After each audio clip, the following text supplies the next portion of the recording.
She did everything right, worked harder than anyone in the room, smiled when she wanted to scream, stood behind a man who took credit for every idea she built from scratch. And tonight, in front of 500 people, crystal chandeliers, and a ballroom full of the city's most powerful, he grabbed a microphone and turned her into a punchline. But she stood up, and the most feared man in the room couldn't take his eyes off her. Welcome back. If you're watching from your city, drop it in the comments below. I want to see how far this story travels. Hit like, follow, and stay until the very end. You won't want to miss what happens next. Tmand. The dress had cost her 3 weeks of careful saving. Not because Ariana Vaughn couldn't afford better. She could, technically, if she stopped funneling half her paycheck into shared expenses that somehow always ended up being her responsibility alone. But she had bought it herself, chosen it herself, stood in the dressing room under fluorescent lighting and decided that for one night she was going to look like exactly what she was, a woman who had earned her place. The dress was deep navy, structured at the shoulders, simple enough to be professional, and fitted enough to remind anyone who looked that she hadn't spent the last 6 years grinding inside a mid-tier marketing firm just to disappear into the wallpaper. Ethan had glanced at it when she came out of the bathroom. "That the best you could do?" he'd said. He was already loosening his collar, already half distracted by his phone, already somewhere else. She had looked at him standing in the hotel room mirror. Good jaw, easy charm, the particular kind of handsome that read as effortless in rooms full of people, and said nothing. She had learned a long time ago that saying nothing costs less than saying the wrong thing. "You look fine," he'd added, not looking up from his screen. "Don't overthink it." She hadn't said anything to that either. The Grand Harbor Ballroom sat on the 42nd floor of the Meridian Tower, and on a clear night the city spread beneath its windows like something out of a film. Lights fractured across the harbor, the dark line of the water cutting through everything, bridges strung with white like thread pulled taut between 2 points. Ariana had been to events here before, smaller ones, corporate dinners she attended as Ethan's +1 rather than as a professional in her own right. She knew the drill. Smile at the right people. Don't talk too long about her own work. Let Ethan lead. Tonight was different. Tonight was the Harbor Business Excellence Gala. 500 attendees, every table occupied by someone with a name worth knowing. The guest list included city council members, a state senator, 2 federal judges, and enough CEOs and venture capitalists to reshape the regional economy over a single dinner service. The invitation had come through Ariana's firm. Technically, she had managed 3 of the sponsor accounts attached to this event, but Ethan had been the one to present it as his access. He always was. She stepped out of the elevator and the ballroom opened around her like something staged. Chandeliers dripped crystals 40 feet overhead. The tables were dressed in white and gold, each centerpiece a tower of pale flowers and candlelight. A string quartet worked through something classical near the far wall, barely audible beneath the layered noise of 500 conversations happening simultaneously. Servers moved through the crowd like water finding channels, silver trays balanced, white-gloved and silent. Ariana took it in for exactly 3 seconds before Ethan's hand found the small of her back.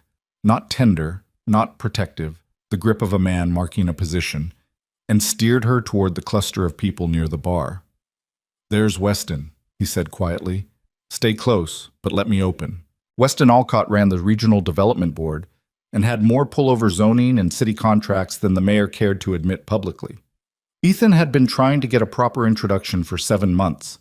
Ariana had worked 3 campaigns directly adjacent to Alcott's office, had produced the materials that landed the waterfront redevelopment account, had written the strategy brief that Ethan had presented to the board under his own name at the quarterly review. "Of course," she said. She said it the way she said most things to Ethan these days. Flat, drained of inflection, preserved on the surface. She watched him cross the room and felt nothing particular except the familiar low-grade exhaustion that had been following her around for so long it had stopped feeling like anything at all. She picked up a glass of water from a passing tray, not wine. She needed her head clear tonight, and turned to scan the room on her own terms. That was when she saw him. He was seated at a table near the center of the ballroom, which was in itself unusual. The most powerful people in rooms like this almost always position themselves at the periphery. Better sight lines, easier exits, less obligation to perform for a crowd. The center was for people who wanted to be watched. But this man didn't look like he wanted anything at all. He looked like the room was simply arranged around him because it understood that was the appropriate relationship. Luca Moretti. She recognized him the way you recognized a storm front moving in from the coast. Not from direct experience, but from accumulated secondhand knowledge. From things said quietly and carefully in hallways and over drinks. From the particular way other people's voices dropped when his name came up. She had seen his photograph twice, maybe 3 times, in the kind of publications that covered power without always being able to say exactly what that power consisted of. He was always photographed at a remove, always suited, always with that same expression that wasn't quite a smile and wasn't quite indifference, but landed somewhere that both implied and defied either. In person, he was exactly what those photographs suggested, and also something those photographs couldn't capture. He was not physically large. Medium height, lean, the charcoal suit cut so precisely that it seemed less like clothing and more like a decision. Dark hair grayed slightly at the temples, a strong jaw, the kind that age made more defined rather than less. His hands were still on the table in front of him, a glass of something amber at his right. He was not performing attention or engagement the way most people at events like this performed it. The animated gesturing, the leaning in, the performance of interest designed to make the person across the table feel important. He was simply present, and that presence had a specific quality to it, a quality Ariana couldn't immediately name, except to say that the 12 feet of space between herself and his table felt like more than 12 feet. People deferred to him. She could see it in the micro-adjustments of posture, the way conversations paused and reoriented when they crossed his field of vision. The way a city councilman she recognized from 3 different news cycles in the past year had leaned in to speak to him with something that in any other context might read as deference, but in this context read unmistakably as the thing it was. A smaller person being careful not to waste a larger person's time. Luca Moretti was not a legitimate businessman. Everybody in the city knew this, and nobody said it in public. His family had operated across the eastern seaboard for 2 generations. Controlled interests in port logistics, commercial real estate, construction contracts, and private financing arrangements that the right lawyers could render technically legal if you understood the right way to look at them. He also ran, by all visible accounts, several entirely legitimate businesses: a hospitality group, a property development company, a private investment fund, and those businesses were, by measurable standards, well-managed and successful. The complicated part was the part that wasn't visible. Ariana knew this the way most people in professional circles knew it, abstractly, at a comfortable distance, in the way you know that the fish you're eating came from somewhere you'd prefer not to think about in detail. It wasn't relevant to her evening. She looked away. Ethan returned to her side with a smile she recognized as the one he used when things were going well for him. "Alcott's good," he said. "I'll introduce you later if there's a moment, but don't push it." She turned to look at him. He was already scanning the room again, cataloging. Always cataloging. "The Hargrove campaign," she said. "That's my work, he knows. If you introduce me, I should be the one speaking to it." Ethan's smile didn't exactly fall. It recalibrated. "You want to lead with that? In a room like this?" "It's my work, Ethan. It's the firm's work," he said easily. "And I'm the one who kept that account from walking when it almost walked, so let's not rewrite history." She knew the version he was going to tell, and she knew it was not entirely false. He had made a call, one call, to a client who had been about to leave. A client who had been about to leave because the service had deteriorated, which had happened because Ethan had deprioritized the account for 3 months while he pursued a new business lead that ultimately didn't convert. He had made the call that preserved the account, and that was real. And she had built everything that account consisted of, every piece of strategy, every creative direction, every measurable result that gave him something worth preserving, and that was also real. These 2 real things coexisted in permanent, unacknowledged tension. "Fine," she said. She drank her water. He moved on. The dinner service began at 8, and by 9 the room had shifted into its later rhythm. The eating finished, the drinking accelerating, conversations looser and louder and less carefully managed. Ariana had worked the table well. She knew she had. 2 people at her end of the seating had asked for her card. A woman named Dana Cho, who ran a nonprofit consortium she'd vaguely heard of, had leaned across a water glass to tell her that the community reinvestment campaign she'd overheard Ariana describing sounded like exactly the kind of strategic thinking her organization had been trying to find. They had talked for 11 minutes straight, which was 11 minutes more than Ariana had talked to anyone professionally in months without someone interrupting to redirect credit elsewhere. Dana had pressed her card into Ariana's palm with two hands, which was the kind of gesture that meant something. Ariana folded it into her clutch and felt, for the first time in a long time, like maybe the evening hadn't been a waste. Then the speeches started. The program called for 3 speakers and a brief awards presentation. The first 2 speakers were the kind of efficient and forgettable that every industry event produced in bulk. The third was Councilman Reeves, who was brief and moderately charming. The awards presentation was for community partnership excellence. And after it finished, the MC returned the floor to open remarks, which in practice meant an open microphone available for anyone who wanted to offer a toast or recognition. Most people at events like this understood that the open microphone was a social hazard. The people who used it well used it briefly. The people who used it badly didn't know they were using it badly, which was the defining feature of that category. Ethan had been drinking since the cocktail hour.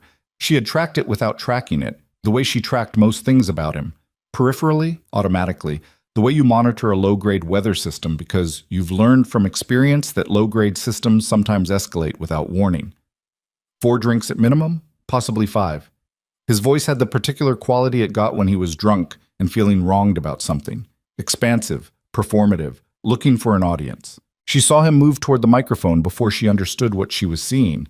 By the time she understood what she was seeing, it was already too late to intervene without creating exactly the scene she was trying to prevent. Ethan took the microphone with the easy confidence of a man who had spent his whole life in rooms that received him well, and had therefore never learned what it felt like when a room didn't. "I just want to say," he began, and his voice carried well.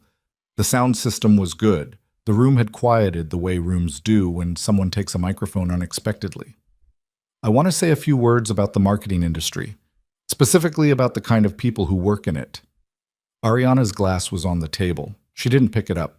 "I've been in this business for 12 years, Ethan continued, and I will tell you the dirty secret that nobody puts in the industry reports. The dirty secret is that half the people in marketing are basically professional pretenders. They dress it up in strategy decks and brand frameworks and enough jargon to fill a textbook, and what's underneath is mostly gut instinct dressed up in expensive language." There was scattered laughter. Knowing laughter. The kind that comes from people who recognize the genre and aren't yet sure whether it's benign.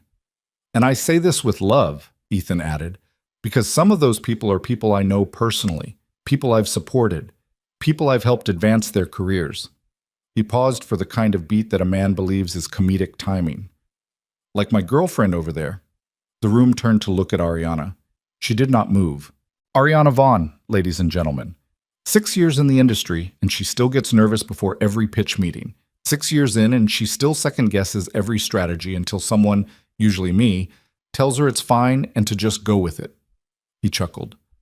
"Sweetheart, you do good work, you do. But you gotta admit, without someone to push you out of your own head, you'd still be on version 14 of the same deck." The laughter was wider now. Uncomfortable in places, genuine in others, the particular mixture of reactions that crowds produce when they're not sure whether they're witnessing cruelty or affection and default to treating it as affection because that requires less from them.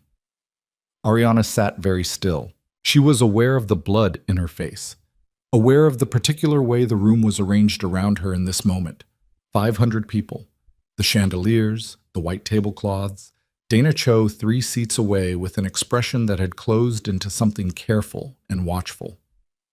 She was aware of the way Ethan was still talking, adding something about how the industry needed more people who could execute and fewer people who overthought, delivering the kind of half-apology that was designed to look like a compliment while leaving the wound exactly where it had been placed. She was aware of something else. Somewhere in the center of the ballroom, a man had gone very still. She didn't look at him. She was not going to look at him or at anyone. She was going to sit in this chair and wait for this to be over. And then she was going to get through the rest of the evening, and then she was going to go home, and she was going to figure out everything else later when she wasn't in front of 500 people. That was the plan. Then Ethan laughed. A specific laugh, loose and a little mean, the laugh that lived underneath the charming one that most people saw, and said, "I mean, the girl can't even order dinner without asking me what I think she should get." And something in Ariana Vaughn's chest, some mechanism that had been under sustained and increasing pressure for a very long time, simply gave way. She stood up. The motion was clean and unhurried. She pushed her chair back from the table, straightened, and when she was standing, she was aware that the room had shifted. Not silent exactly, but quieter, the way rooms get when they sense that the nature of what's happening has changed. "Ethan," she said. Her voice was level. Quiet enough that it shouldn't have carried, but something in the quality of it cut through the ambient noise of 500 people like a blade through water. "Give me the microphone." He blinked. For a moment, he actually looked uncertain, which was an expression she had almost never seen on his face. "Ree, come on!" "Give me the microphone." He handed it to her. She wasn't sure if he did it because part of him believed she wasn't really going to do what she was about to do, or because some older, more careful part of him recognized that the room had shifted and he needed to understand in which direction before he made another move. Either way, he handed it to her, and she brought it to her lips, and the room went fully, comprehensively quiet. "Thank you," she said, and her voice through the sound system was even and clear and carried something in it that wasn't anger exactly, wasn't the explosive thing that people expected in these moments, but was harder than that, colder and more controlled. "I'm Ariana Vaughn. Some of you know my work, even if you know it under someone else's name." The room held its breath. The Hargrove Waterfront Campaign, the Metro Transit Equity Initiative, the Harbor Community Investment Series that ran across 3 consecutive years and increased regional nonprofit donor engagement by 43%. Those are mine. The strategy, the creative direction, the client relationships, the results, all of it. "Bo iki bos din." She paused. "I built those campaigns the way I build everything I build, carefully, obsessively, with more revisions than most people have patience for, because I believe that what you put your name on should actually be worth it." She looked at Ethan. He had gone very still. "I have spent 6 years in a professional relationship, and a personal one with someone who convinced me that my compulsive attention to quality was a weakness, that needing to believe in what I produced before I called it finished was a flaw, that second-guessing myself was the same thing as lacking confidence." She heard her own voice and was surprised by how steady it was. How steady and how sharp. He was wrong about all of it. I was very good at my job before I met him, and I was less good at it every year I let him define what good looked like. Somewhere in the crowd, someone made a sound, not a laugh, not quite, something shorter than that, involuntary. "The dinner comment," she continued, "about not being able to order without asking him. That's accurate. I do that. I ask because he makes it difficult to have preferences, because preferences mean having something he can dismiss, and over enough years of having things dismissed, you start to preemptively outsource the small decisions because it costs less." She paused. "I'm aware of how that sounds. I'm aware of what it cost me to learn that pattern well enough to describe it out loud." Ethan's face was something she had never seen before. Stripped of the easy smile, the effortless charm, it was just a face. And it was the face of a man who had been comfortable for a very long time in a room that was no longer comfortable. "I am leaving this relationship tonight," Ariana said. "I am leaving this relationship, and I am leaving the habit I built of making myself smaller so that someone else could feel larger. I'm telling you this publicly because he chose to do this publicly, and I think the least I can do is give him the same transparency." She set the microphone down on the nearest table cleanly, without ceremony. "Thank you for listening. I apologize for the interruption." She walked toward the doors. The room was silent for exactly 4 seconds. Then the applause started. Not from everyone, but from enough people that it built before it scattered. A wave of reaction she felt in her back and her shoulders as she moved across the ballroom floor. Not fast, not running, not fleeing, just walking. She did not look back at Ethan. She did not look at the center table. She went through the main doors and into the corridor, and then through the corridor and into the elevator lobby, and she pressed the button for the lobby and leaned against the cool marble wall and breathed. Her hands were shaking. She hadn't noticed that while she was speaking. She noticed it now. Both hands, a fine sustained trembling that had nothing to do with cold, that was the body releasing what the mind had been managing. She pressed her palms flat against the marble and focused on the temperature of it, ground herself against the physical reality of the surface, and breathed out. The elevator opened. She didn't get in. She let it close again. The corridor outside the elevator lobby connected to a side exit that opened onto the building's fountain courtyard, a semicircular terrace overlooking the harbor, lit at night with low ground lighting, a single large fountain in the center that had been turned down to a murmur for the evening. She had noticed it earlier when they arrived, registered it as the kind of space a hotel put between the lobby and the noise, when they understood that people occasionally needed somewhere to exist that wasn't the lobby or the noise. She pushed through the exit door and the night air hit her all at once. Late autumn, harbor damp, with an edge that went straight through the navy dress and reminded her that the structured shoulders she had bought for their appearance and not their warmth were not, in fact, warm. She crossed her arms, pulled in a breath, and let it out slowly. The fountain murmured. The city spread beyond the low terrace wall, lights across the water. She stood there. She didn't cry. She had expected to, had been braced for it in the elevator lobby, but it didn't come. What she felt instead was something that didn't have a clean name, not relief, not grief, not triumph. A strange compound thing, the particular emotional texture of having said the true thing out loud for the first time after saying the false thing for so long, you had stopped being sure which was which. She had said the true thing, in front of 500 people, with a microphone, at the Harbor Business Excellence Gala. She had said the true thing about her own life, and now she was standing in a fountain courtyard in a dress that cost 3 weeks of careful saving, shaking slightly, alone. She heard the door behind her open. She did not turn around. She assumed it was Ethan, or someone from the ballroom staff, or someone who had followed to check on her in the way people checked on you after scenes, which meant well, and which she didn't have any capacity for right now. "Miss Vaughn." The voice was not Ethan's. It was low, measured, carrying a cadence that was precise without being rehearsed, the kind of voice that had been trained somewhere along the way in the management of rooms, of people, of the space between silence and speech. She turned. Luca Moretti stood 2 steps outside the courtyard door. He was alone. No aide, no security she could see, though she had a feeling that security was nonetheless a present variable. He held a glass of the amber liquid from the table, which he had apparently carried out with him. His expression was the same expression she had catalogued from across the ballroom, composed in a way that wasn't emotional management, but was more fundamental than that, more structural. The composure of a man who had decided long ago that the world was going to see exactly what he chose for it to see and nothing else. He looked at her for a moment, and then he said, "That took courage." She stared at him. "I don't want to be told it took courage," she said, before she could think about whether that was the right thing to say. "I'm aware that it took courage. Courage means you were afraid to do it, and you did it anyway. And all I can tell you is that I was very afraid, and I did it anyway, and I would prefer not to have the fear acknowledged right now." Something in his expression shifted. Not quite a smile, something that lived in approximately the same territory as a smile without being soft. "Fair enough," he said. He took 2 steps forward and leaned against the terrace railing, not standing next to her exactly, at an angle, looking out at the harbor rather than at her, which she registered as a deliberate choice that removed the dynamic of being studied. "You ran the Harbor Community Investment Series," he said. It was not a question. She looked at him. "You know that.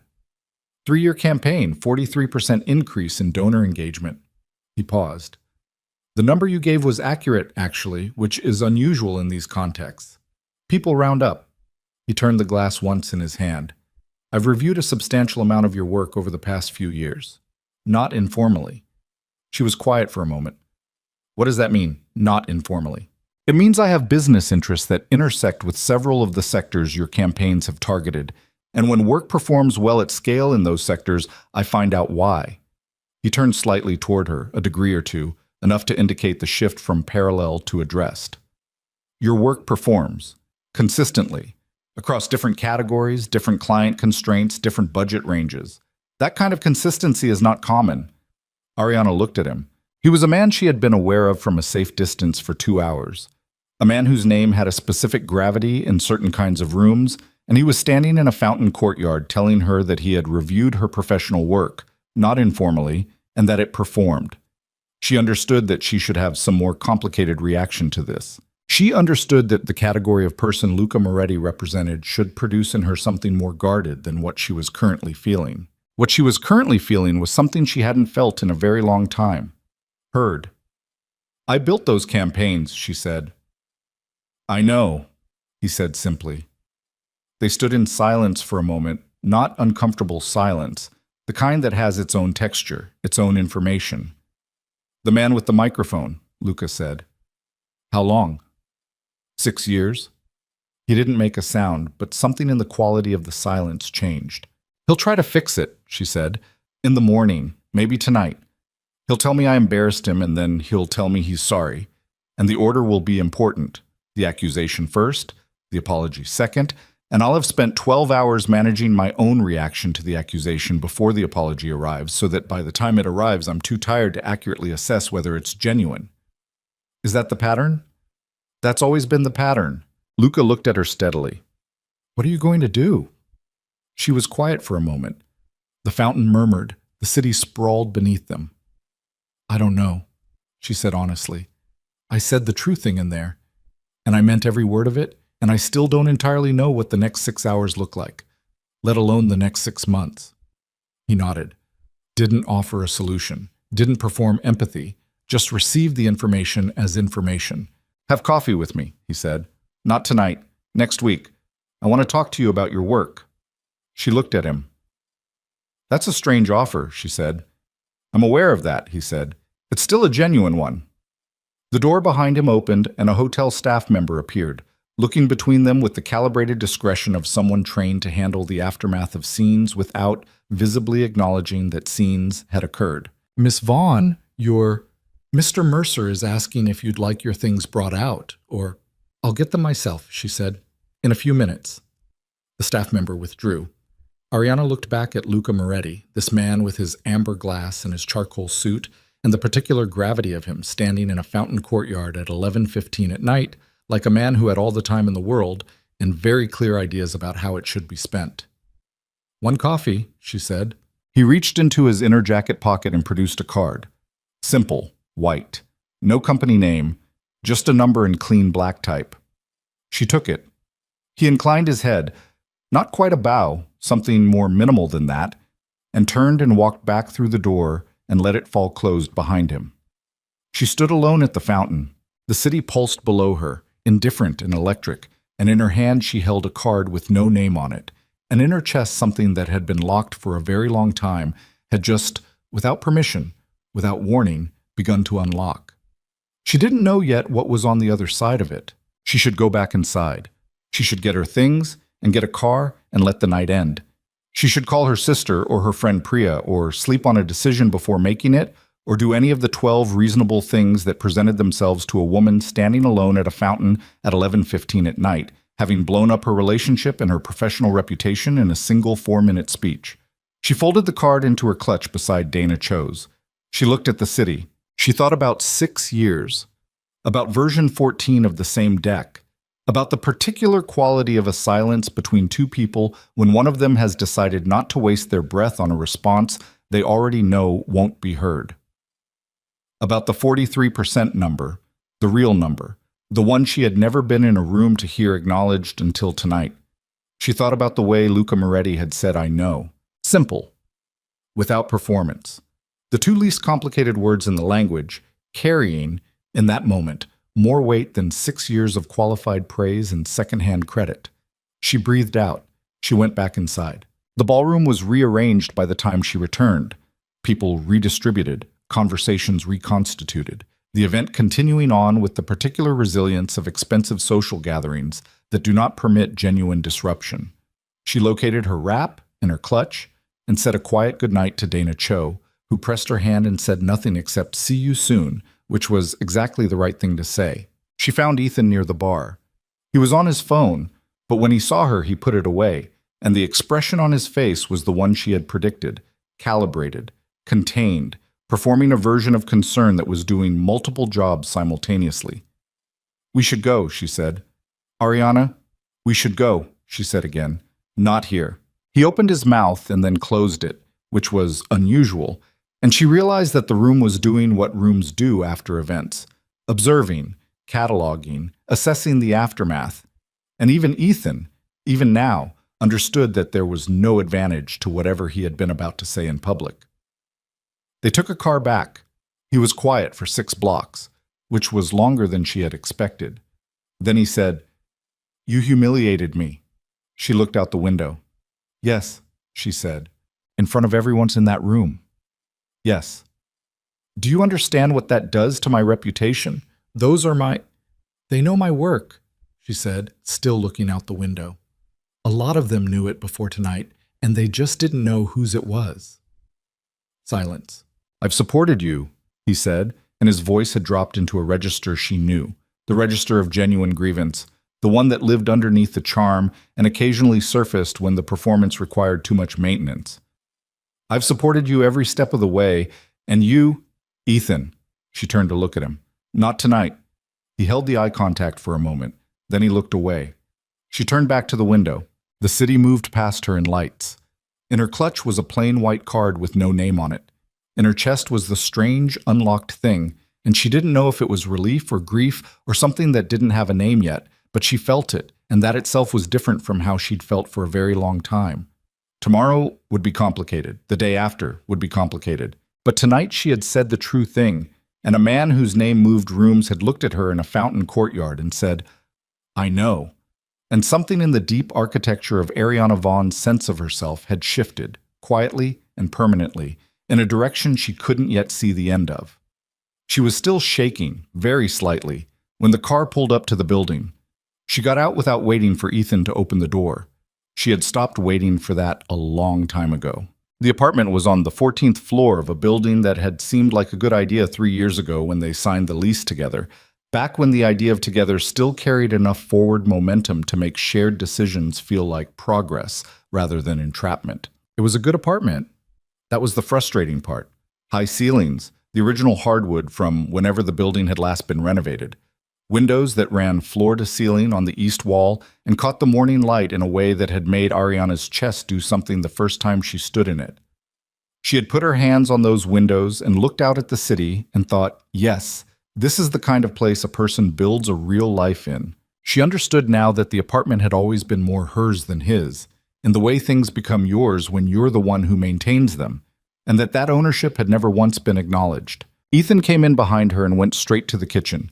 She heard the refrigerator open, the particular sound of a beer bottle being uncapped against the edge of the counter, which was a habit she had asked him to stop 4 times because it was damaging the countertop edge, and which he had never stopped. She set her clutch on the table by the door. She took off her heels and held them in one hand. She stood in the entryway for a moment and looked at the apartment. The bookshelves she had organized, the print on the wall she had chosen, the throw on the couch she had bought because he was always cold and complained about it, and never once thought to buy one himself. And she breathed. He came back from the kitchen with the bottle. "You want to explain what tonight was about?" he said. "Not particularly." "Because I think you owe me an explanation." She looked at him. He was standing in the center of the living room, jacket still on, bottle in hand, and the particular energy off him was the one she had learned to read over 6 years the way you learn to read weather. The tight jaw, the slightly elevated stance, the performance of calm that was managing a significant amount of material underneath. "I don't owe you an explanation for defending myself," she said. "Defending yourself." He said it like he was tasting the phrase and finding it inaccurate. "I made a joke, Ariana. I was being— You told 500 people that I can't function without you. I was being affectionate." "You were being affectionate," she repeated. "Yes." She set her heels down on the floor, carefully, with a precision that had nothing to do with the heels and everything to do with managing the thing that was rising in her chest. Which part was affectionate, Ethan? The part about version 14? The part about not being able to order dinner? Because I want to understand the affection, specifically, so I can learn to recognize it. His jaw tightened. "Don't do this." "Do what?" "This thing you do, the precise thing, where you take everything apart and lay it out like evidence and then stand there while I—" He stopped, drank from the bottle. "I had 4 drinks, and I made a bad joke. That's it. That does not justify what you did in that room." "What did I do in that room?" You made me look like an abuser." The word landed between them. She looked at him carefully, at the way he'd said it, not with shame, not with the particular weight of a man confronting a word and finding in it something he recognizes about himself, but with the defensive anger of a man who has been accused of something he genuinely believes does not apply to him because the definition he's working with is a narrower one than the reality he's been living inside. "I didn't use that word," she said. "You didn't have to. I described what happened. I used accurate verbs. If the accurate verbs produced a particular picture, Ariana." His voice dropped, lower, quieter. The register that usually preceded the version of him she found hardest to argue with, not the loud defensive one, the soft one, the one that performed hurt. "I love you. Whatever you think tonight was, I love you. And you stood up in front of every person in that room who matters to either of our careers, and you made a speech about what a terrible person I am, and I'm asking you to help me understand what I'm supposed to do with that." She looked at him for a long moment. She knew this move. She had known it for 4 years. The shift from aggression to vulnerability, the pivot that required her to stop prosecuting and start comforting, that transformed a conversation about his behavior into a conversation about his feelings, and that always landed the weight of the situation back on her to manage. "I'm going to sleep in the other room tonight," she said. She picked up her heels and walked to the bedroom. He didn't follow her. She heard him later moving through the apartment, yet the television on low, the refrigerator again, the specific acoustic footprint of a man making himself comfortable in his own sense of grievance. She lay on top of the covers in the dark and looked at the ceiling and felt the shaking in her hands again, the fine, sustained trembling she had suppressed through the car ride in the entryway. And this time she didn't press it flat against anything. She let it move through her. She breathed. She thought about the card in her clutch. She didn't take it out. She thought about it instead, thought about the precise economy of that exchange in the fountain courtyard, the way Luca Moretti had produced information about her work with the same register other people used for weather, factual, and unembellished, as though the fact of her talent was simply a data point he had processed, and had no particular need to inflate for her benefit or his own. She thought about how different that was from the way Ethan talked about her work when he talked about it at all. She did not sleep for a long time. In the morning, Ethan made coffee. This was the thing she had never been able to fully account for in the architecture of their 6 years, that he made coffee, that he made it well, that he brought her a cup without being asked, that the version of him that existed in the morning before the day applied its particular pressures was a version she had originally believed was the real one, the one the rest of it was a departure from. She had spent a significant amount of time and energy maintaining that belief because the alternative was to accept that all the versions were equally real, which was a more complicated and less navigable truth. He set the coffee on the nightstand. He sat on the edge of the bed. He looked at his own hands. "I'm sorry," he said. She had her hands around the mug. The heat of it was something to hold on to. "Which part?" "The microphone thing. That was..." He exhaled. "I had too much to drink and I said something I thought was funny and it landed wrong and I should have known better. I know that. I know how those rooms work." "It didn't land wrong," she said. "It landed exactly where you aimed it." He looked at her. "You know how I know?" she continued. "Because drunk Ethan and sober Ethan say different things but the same true things. You believe what you said. You've been saying the versions of it to me for 6 years, just more carefully, with better timing." Silence. "You think I've been..." He stopped. His voice changed.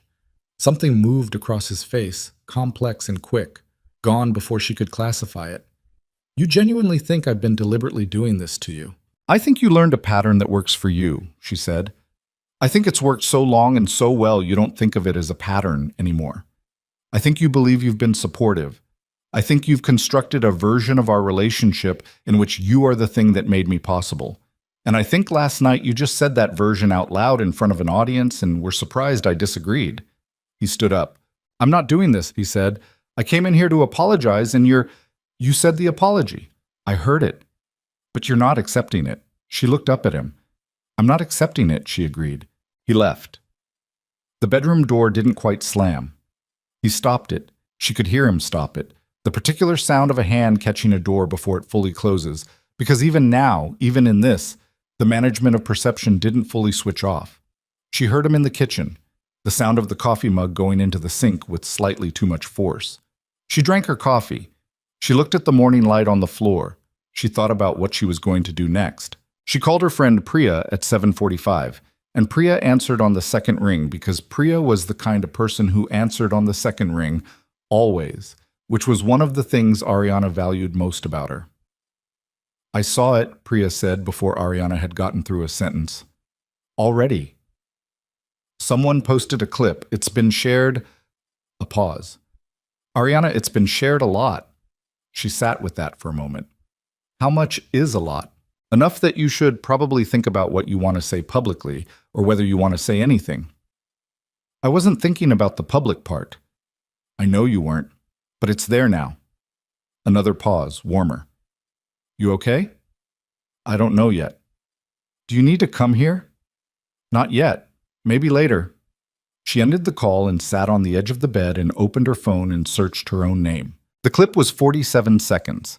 Someone in the ballroom had recorded it on their phone, just the speech, beginning when she asked for the microphone and ending just after she set it down. The framing was slightly off-center, slightly shaky, the audio quality imperfect, but the words were clear. She watched it once. She put the phone face down on the mattress. The comment section was not something she looked at. She understood that the comment section was a separate country with its own climate and its own logic, and that visiting it would not add anything useful to her morning. She had a coffee meeting she needed to either cancel or keep. She had a work inbox that was going to require attention. She had a relationship that was detonating in room by room around her, and which required some kind of management, whether or not she had the capacity for management. And she had a plain white card in her clutch with a number on it. She called Dana Cho first. Dana picked up and said, without preamble, "I watched the whole thing. I want to take you to lunch next week.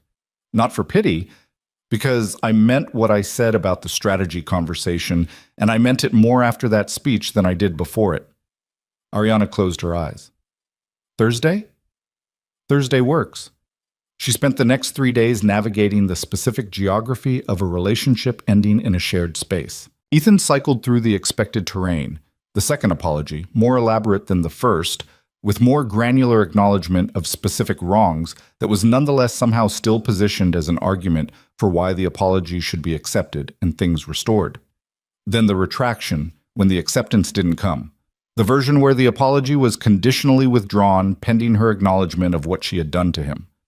Then something that resembled genuine confusion, which she found hardest to manage.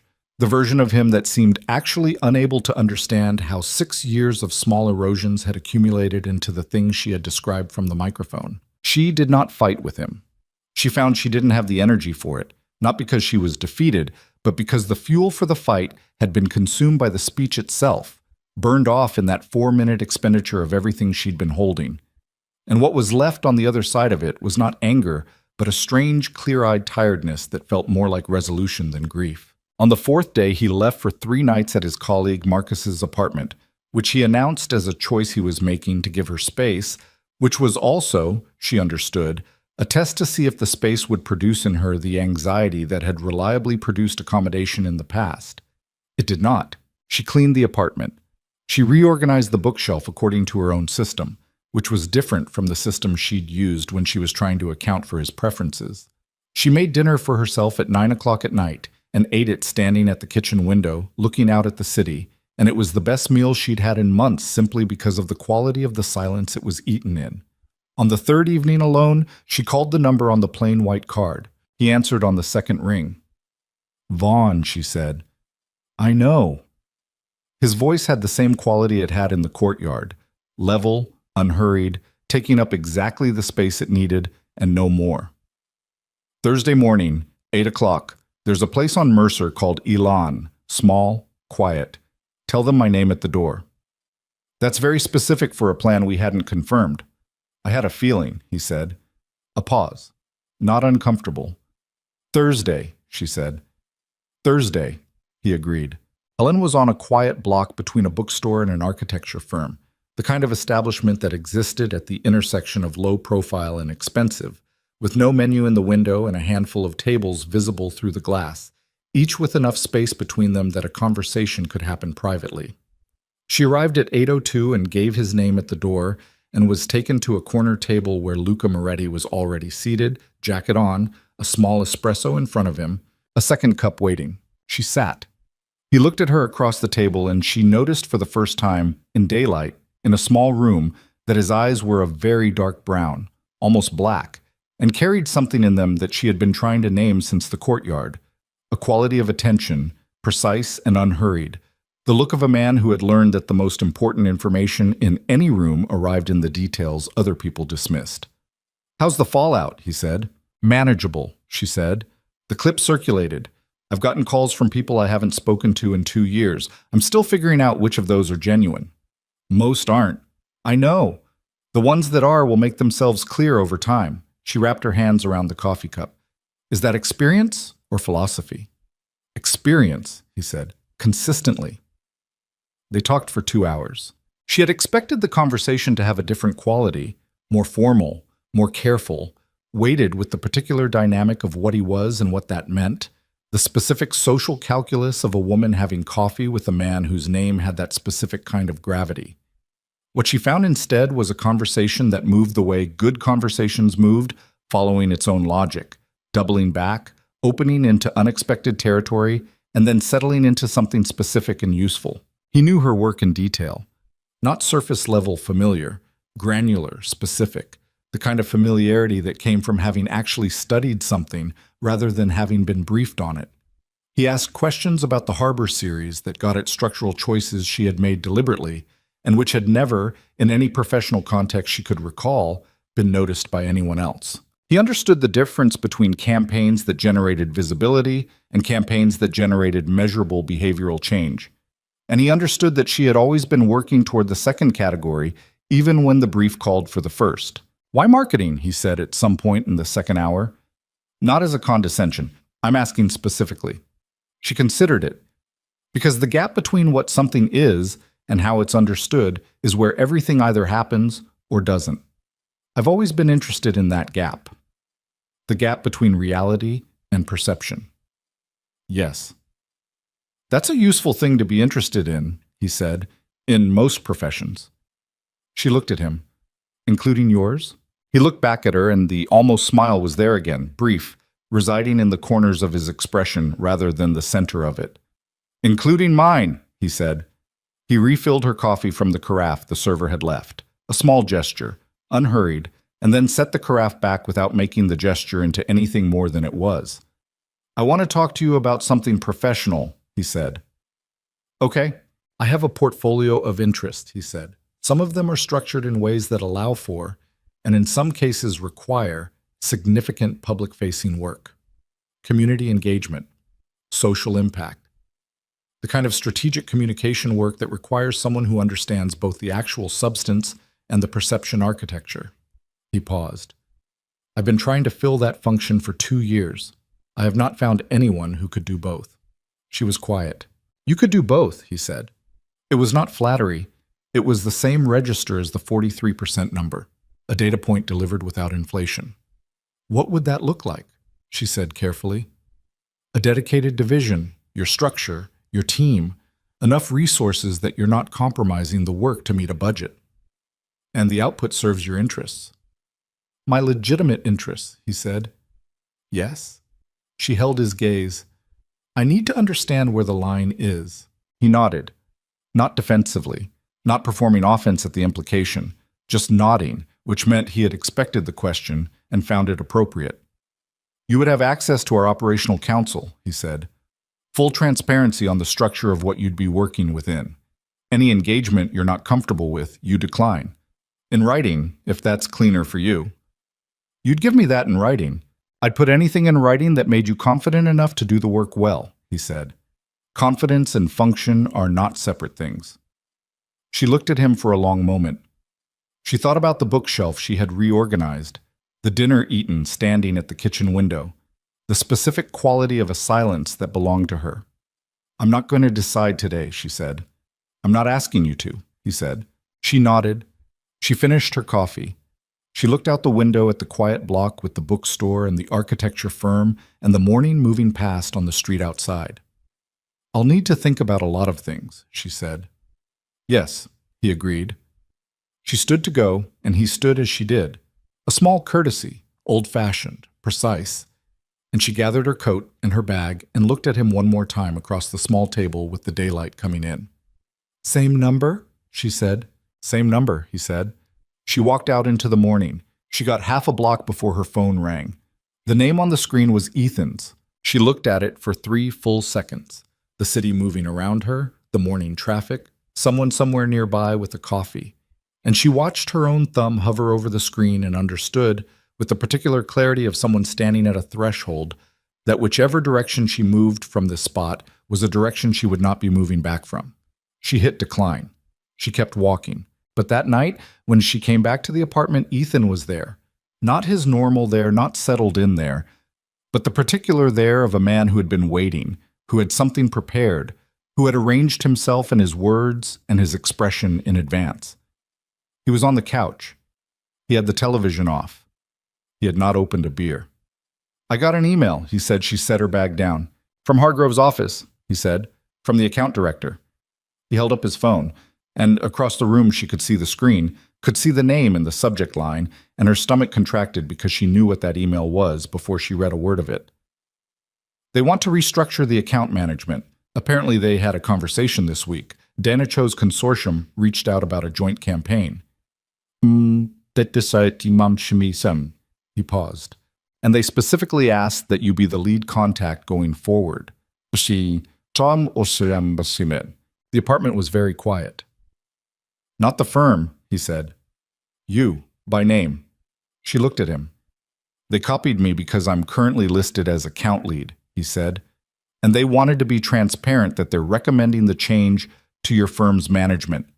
They said," he looked at the phone, "they said they've always valued your strategic vision and that recent developments have clarified for them that they'd like to formalize that relationship more directly." She stood perfectly still. "Recent developments," Ethan said, and the quality of his voice had changed now, had become something stripped of the careful management, something raw in a way she hadn't heard before. Not manufactured vulnerability, but actual exposure. "You did this on purpose. Ethan, you planned this, the speech, the clip, getting your name out there before you—" "I didn't plan anything," she said. "You picked up a microphone. And now you're leveraging it." He stood. "You have been building an exit strategy, and I missed it because I thought—" He stopped. Something crossed his face. "I thought you needed me. I actually thought that." She looked at him. Not with cruelty, not with satisfaction, with something that cost more than either of those. "I did need you," she said, "for a long time. That was real. And I needed you to not do what you did with what I gave you, and you did it anyway, and here we are." He said nothing. "I'm going to take the meeting with Hargrove," she said. "I'm going to take it as myself. And I think you know this apartment needs to work differently going forward, because I can't—" She stopped, chose the words. "I can't keep living in a space that's been calibrated for your comfort at the cost of mine." He stared at her. His phone was still in his hand, the email still on the screen. And behind his eyes she could see it. Not the anger she expected, not the performance of grievance, but something older and more fundamental, the dawning recognition of a man who has confused being needed with being valued, and who is beginning to understand for the first time in full the distance between those two things. He sat back down on the couch, slowly, like a man whose legs had made a decision his mind was still catching up to. She went to the bedroom. She did not sleep for a long time. And somewhere across the city, in a building she had never been inside, she understood that a decision was forming in her that had been forming since the fountain courtyard, since the plain white card, since the coffee table and the second cup waiting, and that the decision was nearly finished forming, and that when it finished there would be no version of her previous life with enough structural integrity left to return to. She lay in the dark and listened to the city. The threshold was right there. She was already halfway through it. The Hargrove meeting was on a Tuesday. Ariana arrived 7 minutes early, which was her standard, and sat in the lobby of the Hargrove Group's downtown offices with her portfolio on her knees, and the particular quality of stillness she had developed over years of walking into rooms where she had to prove something before she could say anything. The lobby was glass and pale stone, the kind of corporate aesthetic that spent a great deal of money communicating that it had not spent a great deal of money.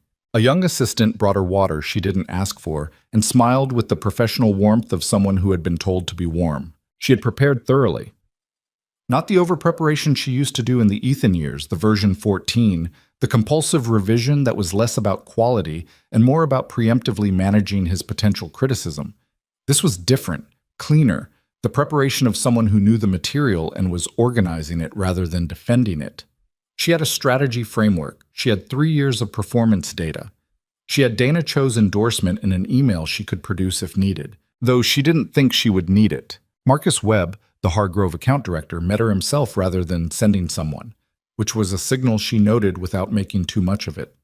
"Ariana," he said, and extended his hand and shook hers with the grip of a man who had made a decision and was comfortable with it. "We're glad you came in." The meeting lasted 90 minutes. By the end of it, she was the lead strategic contact on the Hargrove account, which was worth more annually than her current full salary, and Marcus Webb had mentioned twice, unprompted, that they were interested in exploring an expanded engagement once she had her independent structure in place. She walked out into the afternoon and stood on the sidewalk and let the city move around her for a moment. Then she called Priya. "I need to tell you something," she said when Priya picked up. "Good something or complicated something?" "Both," Ariana said. "Mostly good, I think." She didn't tell Priya about Luca Moretti yet. She wasn't ready to navigate that conversation, the specific geography of explaining to someone who loved her that she was considering a professional arrangement with a man whose name had a particular kind of weight in particular kinds of rooms. She would tell Priya. She just needed to understand her own position first, clearly enough to explain it. What she did over the following 2 weeks was move, not out of the apartment immediately. The logistics of that took planning, took the particular cold-eyed accounting of shared space and shared obligations that she had never had to perform before because she had always, in all previous versions of difficulty, defaulted to accommodation rather than exit. But she began the accounting. She identified what was hers. She found an apartment, smaller, higher floor, a corner unit on the 19th with windows on 2 sides, and she put down a deposit, and she didn't tell Ethan until the lease was signed. He took it badly, not explosively. Ethan didn't do explosive. He did cold, precise, the particular register of a man who experienced rejection as an organizational problem to be managed rather than a grief to be felt. He said, when she told him, "That's fast," he said, "I hope you know what you're doing." He said, "You're going to realize, eventually, that whatever you think you're building out there isn't going to hold together the way you think it will." She said, "Maybe." She moved on a Saturday with Priya in a hired van and 4 hours of focused, efficient physical work that left her sweating and sore and standing in an empty new apartment at 4 in the afternoon with every box labeled and no one else's preferences to account for. Priya opened wine on the floor. They sat with their backs against the wall under the corner windows and drank it and looked out at the city. "Okay," Priya said. "Now tell me the complicated part." So she told her about Luca Moretti. Priya was quiet for a longer time than was comfortable. "I know who he is," Priya said finally. "I know you do." "Ariana." "I know. He's not just... It's not like a reputation thing. My cousin's firm did a title search on one of his property portfolios 2 years ago, and they were told, very politely, by someone they couldn't identify, to file the results and close the matter." Ariana turned the wine glass in her hand. "I understand what he is. Do you? He was direct with me about the structure. He offered full transparency on the operational side. He said anything I was uncomfortable with, I could decline in writing." "He said that?" "Yes." Priya looked at her for a moment. "And you believed him?" "I believed he meant it," Ariana said. "Whether meaning it and delivering it are the same thing is something I'd verify before I signed anything." Priya was quiet again. The city moved in the windows behind them, the late afternoon light going amber across the roof lines. "He's not a good man," Priya said carefully. "I'm not looking for a good man," Ariana said. "I'm looking for someone who tells me the truth about what they are and respects what I am, and doesn't ask me to make myself smaller to fit inside their version of things." Priya looked at her for a long time. Then she picked up her wine glass and touched it against Ariana's. "Okay," she said, "just be careful with where the line is." "I know where the line is." Make sure he does too, Priya said. 2 days later, Luca called. Not a text. A call, which she had noticed was his preference, which told her things about how he operated that she filed without analyzing too deeply. She was unpacking books in the new apartment when the phone rang and she answered it, standing in the middle of the living room with a box of her own books in her arms. Books she had not been able to put on a shelf for 3 years because his system had precedence. I want to show you something, he said. There's an event Thursday evening, a private networking gala. Not public. Invitation only. The kind of room where the people who actually make things happen meet the people who fund them, meeting the people who structure them. I want you to see the kind of network the division would be operating within. Is this a pitch? She said. It's context, he said. You've been making decisions about a structure you've only seen from the outside. I want you to see the inside. She set the books down on the floor. Who else will be there? Investors, entrepreneurs, a few people from city planning, 2 senators probably, though senators are unreliable as confirmed guests. A pause. No one who will make you uncomfortable. She almost said, I'll think about it. The old reflex, the automatic deferral, the purchasing of time that was really purchasing permission. What time? She said instead. The gala was held at a private venue in the north end of the financial district, a converted warehouse space that had been redesigned with the kind of careful, expensive minimalism that communicated serious money to people who understood how serious money communicated. She arrived in a car Luca had sent.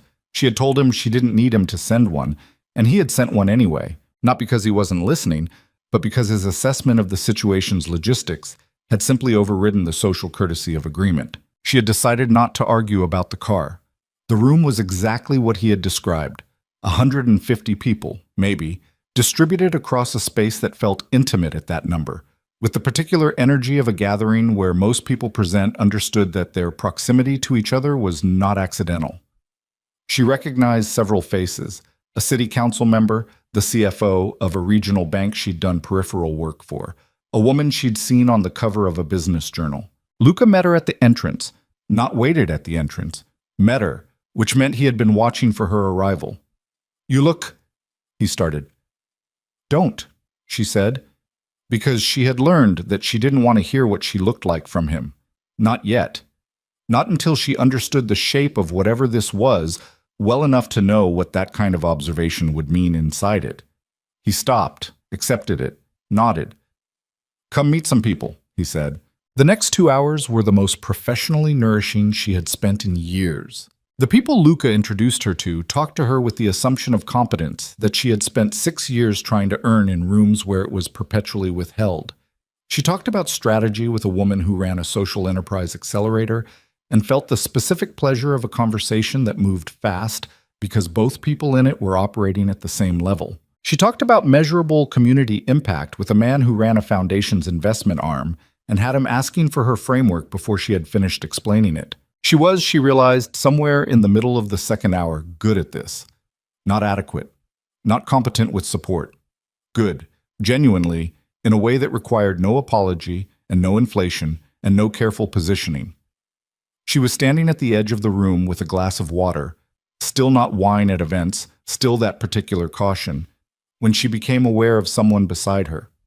Not Luca. The man was middle-aged, silver-haired, with the particular build of someone who had once been athletic and maintained enough of the frame that it still read in a suit.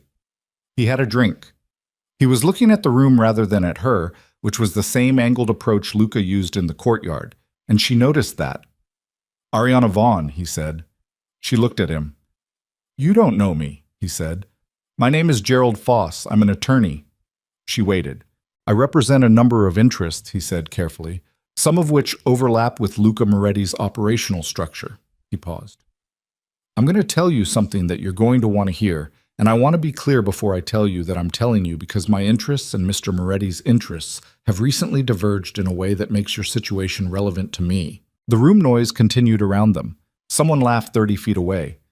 The string quartet near the far wall shifted into something new. Say what you're going to say, she said. Foss turned his glass once. The division he's offering you, he said. The social impact division. The structure he described. Your autonomy. Your right of refusal. The transparency. He paused.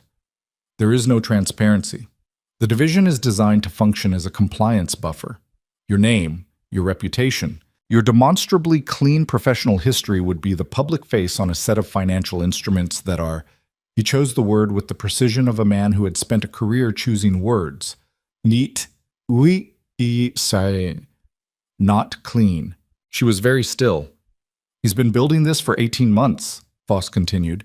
He needed someone with your specific profile, not just talented, credible, publicly credible, in a way that his operation isn't and can't be.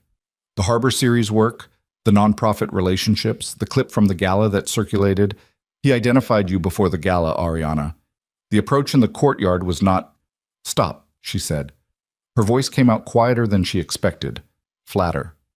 Voss stopped. She set her water glass down on the nearest surface, carefully, with the same precise care she had set her heels down in the apartment entryway 10 days ago.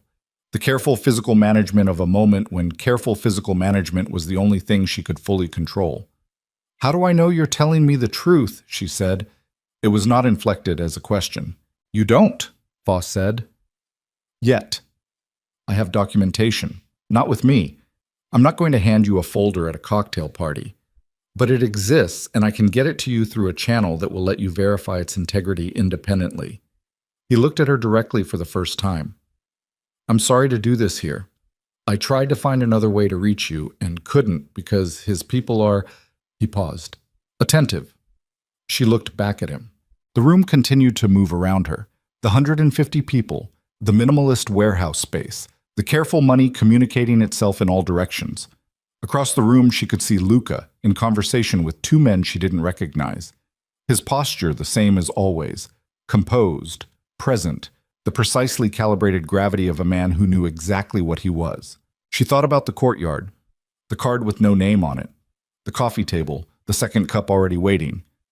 The specificity of his knowledge of her work, not just familiar with it, granular, structural, the kind of familiarity that came from having actually studied something. Having studied her. 18 months. The room tilted very slightly, the way a room tilts when the ground assumption beneath it shifts and the architecture has to recalibrate. The documentation, she said. How do I receive it? Voss produced a card.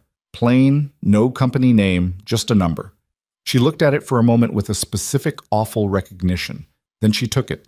He moved away from her without ceremony, absorbed back into the room, and she stood at the edge of the gathering with the card in her hand and something that had been building in her chest, warm and uncertain, and not quite named, beginning to change into something colder and more familiar, something that felt like the particular weight of a woman who has been here before, who has trusted a version of someone and discovered the real version too late, who has moved towards something that turned out to be arranged. She put the card in her clutch. She found her way to the restroom at the back of the venue, a single-occupancy room with a lock, and she stood at the sink with the water running cold over her hands and looked at herself in the mirror. Her face was composed. She noted this with a remote clinical interest. She felt nothing particularly visible on the surface of herself, which meant the thing happening underneath was going to be very bad when it arrived, and she knew that pattern well enough to know that the arrival was not a matter of if. She breathed. She thought about what Voss had said. She had the lawyer's instinct. The habit of considering the source before the content, of asking who benefits from the information before she decided what the information meant. Voss had been explicit. His interests and Luca's had diverged. That meant he had a reason to damage Luca, which meant the information was not neutral, which meant she could not simply receive it as true, but she also could not simply discard it. She turned off the water, dried her hands, looked at herself one more time, then she unlocked the door and walked back into the room. Luca was moving toward her across the floor, not urgently, at his standard unhurried pace, but with the directional purpose of a man who has been watching for a development and has seen it. You talked to Voss, he said. He said it quietly, close to her, in the register of the room, not a public statement. His face had not changed. That was the thing she couldn't read. It never changed. The expression, the composure was too structural for that, and in this moment she needed to read it and couldn't. Yes, she said. What did he tell you? She looked at him. What do you think he told me? Something moved through his eyes. She couldn't classify it in the moment. It It was quick, and whatever it was, he managed it. Foss has been trying to compromise a negotiation I'm in the middle of for 6 months, he said. He'll use whatever he can access, including you. That's a convenient framing. It's the accurate one. Or it's what you'd say if his framing was the accurate one, she said. A pause. The room moved around them. Come outside, he said. No, she said. Tell me here. Tell me what the division actually is. Not the version you pitched over coffee, the actual structure. What is my name on, specifically? His jaw shifted, almost imperceptibly. This is not the place. You brought me to this place, she said. You told me this was context, so give me the context. He looked at her for a long moment. The composed expression, the dark eyes, the quality of attention she had found compelling and was finding now something else, something she didn't have a word for yet. The division is legitimate, he said, structurally, operationally, legally. What it connects to... He paused. What it connects to is more complicated, and I was going to walk you through that complexity before you made any decision. I was not going to ask you to sign anything before you understood everything. Were you going to tell me you identified me 18 months ago? Silence. Before the gala, she said. Before Ethan picked up the microphone. You knew who I was. He didn't look away. Yes. The word hit the space between them and sat there. She nodded slowly. The particular nod of a woman who has received information she already knew was coming and is deciding what to do with the confirmation. The courtyard, she said, was genuine, he said, and his voice carried for the first time something different from the managed quality of everything else he'd said. Not desperation, not performance, something more basic than that, more exposed. What I said to you was genuine. The coffee was genuine. What I think of your work. You arranged to meet me, she said. The whole evening. You were already there. You'd already identified me. The approach after... I knew who you were, he said. I didn't know what you were. There is a difference. She stared at him. That is an actual distinction, he said. I don't expect you to believe it right now. She picked up her clutch from the table beside her. I need to go, she said. Ariana, I need to go, she said again, and her voice was still level, still that precise controlled quality, but underneath it something had cracked, some load-bearing thing, and she could feel the crack spreading, hairline but definite, through the foundation of everything she had been building herself toward for the past 2 weeks. She walked to the exit. The car he had sent was still outside. She didn't get into it. She walked half a block and called a car herself and stood on the sidewalk in the night air and waited for it, the city around her, the lights across the harbor in the distance. And inside her chest, the unlocked thing that had been moving toward something warm was moving now toward something entirely different. The car arrived. She got in. She did not cry. She sat in the back seat with the city streaming past and her hands flat on her knees, and she thought about 18 months and a courtyard and a plain white card and a second coffee cup already waiting, and she thought about the specific shape of being seen by someone, how rare it was, how much it cost to stop needing it, how precisely you had to have been emptied of it to mistake surveillance for recognition.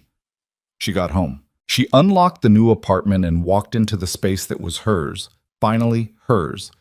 Boxes still partly unpacked, books still partly on the floor, and she sat down in the middle of it and looked at the corner windows and the city beyond them.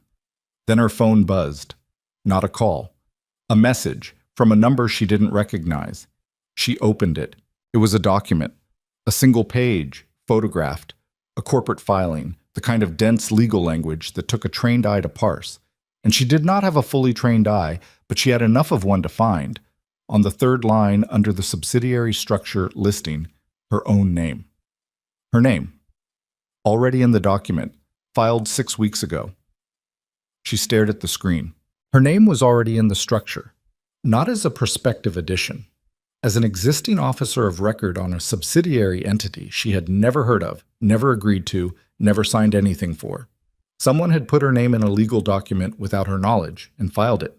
And whatever that subsidiary connected to was something she did not yet know and could not yet see, but the fact of it, the cold, specific, legally recorded fact of it, meant that the question of whether to trust Luca Moretti, the question of where the line was, The question of how carefully she had been read before she ever walked into a fountain courtyard on the night her life changed, all of those questions had just become the wrong questions entirely.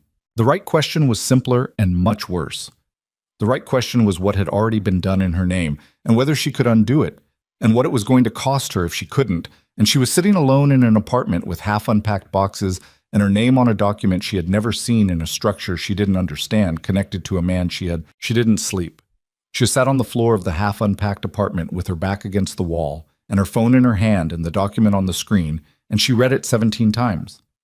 Not because reading it again changed what it said, because her mind kept rejecting the information and she kept forcing it back to the source, the way you press a wound to confirm it's real. Her name, Ariana Vaughn, listed as Chief Communications Officer of a subsidiary entity called Vantara Strategic Communications LLC, filed 6 weeks ago with the state corporate registry, connected by 3 layers of holding structure to a parent company she had never heard of, which connected through 2 more layers she had to trace manually on her phone at midnight using public registry databases, to a shell entity that shared an registered agent address with 4 other companies, 2 of which had been named in a federal civil asset inquiry 14 months ago that had been quietly closed without resolution. She knew enough to know that quiet closures without resolution were not the same as innocence. They were the same as resources. She put the phone face down on the floor. She breathed. Her first clear thought, after the noise in her head settled enough to produce something usable, was, I need a lawyer. Not Luca's operational counsel. Not anyone connected to any room she had been in recently. Her own lawyer, independent, someone she had found herself. Her second thought was, I need to know who sent me the document. The number that had texted it was no longer active. She tried calling it at 12:47 in the morning and got a disconnection tone. Foss, probably. Or someone working adjacent to Foss. Or someone else entirely. Someone she hadn't met yet. Someone in the architecture of this situation whose position she hadn't mapped. Her third thought was about Ethan. Not warm, not regretful. A cold, functional thought. Ethan worked with a corporate attorney named Shields, who did clean transactional work and had a reputation for discretion. She had met Shields twice at firm events. She had his card somewhere in a box she hadn't unpacked yet. She started opening boxes at 1 in the morning. She found the card at 1:45 in a zippered pocket of a portfolio case she hadn't opened in 8 months. She set it on the kitchen counter and looked at it and decided she would call at 7:30 when offices opened and not before, because calling a corporate attorney at 2 in the morning announced a panic she could not afford to announce. She lay down on the mattress without sheets. The sheets were in a bag she hadn't located, and stared at the ceiling and did not sleep and waited for morning. At 7:29, she called Shields. He was in by 7:45, which told her things about him she filed for later. She described the situation in precise terms, the document, the subsidiary filing, her name as officer of record, the holding structure she had traced. She did not mention Luca Moretti by name in the first call. She described the parent company structure and listened to the specific quality of Shields' silence on the other end. You need to come in, he said. Today. This morning, she said. 10 o'clock, he said. She was there at 9:53. Shields' office was in a building 3 blocks from the courthouse, the kind of functional workspace that communicated nothing decorative, which she respected. He was in his 50s, compact, with the manner of a man who had spent decades receiving bad news professionally, and had developed a specific capability for receiving it without performing a reaction. She put her phone on his desk with the document open. He read it. He read it again. Who filed this? He said. I need to know that too, she said. You didn't sign anything? No engagement letter, no consulting agreement, no preliminary framework document? Nothing. Any verbal agreement that could be construed? No, she said. I had 2 conversations. 1, coffee meeting. I told him explicitly I wasn't deciding anything that day. Shields looked at her over his glasses. Him. She met his eyes. Luca Moretti. The silence that followed had a specific texture. Not surprise, Shields was too experienced for surprise, but a recalibration, a reassessment of the weight class of what she had brought into his office. All right, he said after a moment. Here's what we're doing. First, we file a formal objection to the officer listing with the state registry. That's administrative and it's fast. We can have that submitted by end of day, which starts creating the documented record that you did not authorize this. Second, I need you to write down every interaction you had with Moretti, every conversation, every location, every person present, dates, times, exact language as best you recall. Third, he paused. Third, you need to understand that filing the objection is going to announce to whoever structured this that you know about it. That will produce a response. What kind of response? That depends on what the structure is actually for, he said, and on what Moretti decides to do when he knows you've seen it. She nodded. Do it. She spent 4 hours in Shield's conference room writing down everything. She was thorough. She had always been thorough. She wrote 17 pages in longhand, precise and chronological, and when she was done, she read it back to herself and felt the full architecture of the past 3 weeks assembled in front of her for the first time. Every piece in sequence, and the sequence had a logic to it that was worse than the individual pieces. He had been in the room before she arrived. Every room. She was walking out of the building at 3 in the afternoon when her phone rang. Luca. She looked at the screen for 2 full seconds. She answered. You filed, he said. Yes, she said. I'm not calling to argue about it, he said. I'm calling because there are things you need to know before this escalates, and I need you to hear them from me. I've heard things from you before, she said. I know. A pause, and in the pause, something that might have been, in a man with less control, an exhale. I need 30 minutes. In person. Public place? Your choice. After that, you never have to see me again if that's what you decide. She stood on the sidewalk outside Shield's building with the afternoon traffic moving past her, and the phone against her ear, and the 17 pages of her own handwriting in the portfolio under her arm. Every reasonable instinct she had said no. She said, Delsano's, on Merchant Street, 4 o'clock. She got there first and chose a table against the wall with clear sight lines to both the door and the back exit, which was a choice she had never made in her life before today, and which she made now without thinking about it, the way the body acquires instincts through proximity to situations that require them. He came in at 4 exactly. He saw her immediately. He crossed the room without looking at anything else and sat down across from her, and he looked. She noted this with the remote clinical attention she was using for everything today. Different. Not undone. But something in the managed quality was under more pressure than she had seen before, the composure doing more work than it usually had to. The filing, he said. I didn't do it. She looked at him. I know what that sounds like, he said. I know you have no mechanism to evaluate it, but I need you to hear it anyway. Someone in my organization filed that document without my authorization. I found out when you filed the objection, and my attorney called me. Who? She said. Someone who had access to the structure and a reason to compromise it. His jaw tightened, the most visible physical sign of something underneath she had seen from him. Foss is the obvious candidate.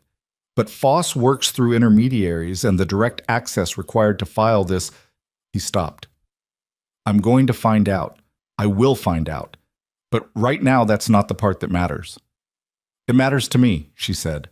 My name is on a legal document I didn't authorize. I know. That's not an abstraction. That's my name. That's the thing I have been fighting to have mean something specific on its own terms, and someone used it without... She stopped. Her voice had developed an edge she hadn't intended. She brought it back down. Someone used it. Yes, he said. I know what that costs you. Specifically, I know. And I am telling you that was not something I did or sanctioned. She held his eyes. You identified me 18 months ago, she said. You built an approach. You knew who I was before the gala. Yes. And you're asking me to parse the difference between the parts you authorized and the parts you didn't. Yes, he said. I know how that sounds. It sounds like a man who built a machine and is surprised when the machine does what machines do. He was quiet. She leaned forward slightly. Tell me what the division actually connects to. All of it. Not the version you'd give a prospective employee. The version you'd give someone who already has your subsidiary filing with their name on it sitting with an attorney. He looked at her for a long moment. Then he told her. It took 12 minutes. He spoke without stopping, without the careful management of information delivery she had come to expect from him. And what he described was complicated and uncomfortable and not entirely criminal and not entirely clean, which was the most honest version of what she had expected, and she listened to all of it with her hands flat on the table and her face composed and her chest doing something she wasn't going to allow to interfere with her processing of the information. When he finished, she was quiet for a moment. "The division itself," she said. "The community impact work. Is it real?" "Yes," he said. "The campaigns would be real. The results would be real." "Yes." "And the name on the structure would be adjacent to things that are not entirely clean," he said. "I was going to tell you that. Before you signed anything, I was going to tell you everything I just told you and let you decide with full information." "You should have told me at the coffee," she said. "Yes," he said. "I should have." The honesty of it, the undefended simplicity of it, landed differently than she expected. "That's it?" she said. "That's your argument? You should have?" "I don't have a better one," he said. "I made a calculation about sequencing that I would make differently now. I can tell you why I made it the way I did, but I can't make it a good reason from where you're sitting." She pushed back from the table slightly. "I need you to do something," she said. "Not for me, practically. I need the officer listing removed from that subsidiary. Today. Whatever it takes, whoever you have to call, I need my name off that document before close of business." "It'll be done by 5, he said. "I need confirmation from my attorney, not from you." "You'll have it." She stood. He stayed seated, which she registered as a deliberate choice, not following, not pursuing, giving her the geometry of exit. "Ariana," he said. She looked at him. "I'm sorry," he said, "for the sequencing, for what it cost you to find out the way you did." She looked at him for a moment. Then she left. She was half a block away when she heard her name again, and this time it was not Luca's voice. It was Ethan's. He was standing outside a coffee shop she hadn't noticed when she walked past it 20 minutes ago, and he had clearly seen her come out of Delsano's, had clearly seen who she was with, and the expression on his face was something she hadn't seen there before. Not the cold management, not the charm, not the performed hurt. Something genuine, something stripped down, something that was equal parts recognition and fury. "That's who you left me for," he said. "I didn't leave you for anyone," she said. "You were just having coffee with Luca Moretti. That's a separate matter." "A separate—" He laughed, short and hard. "Do you have any idea who he is? Do you understand what you're walking into?"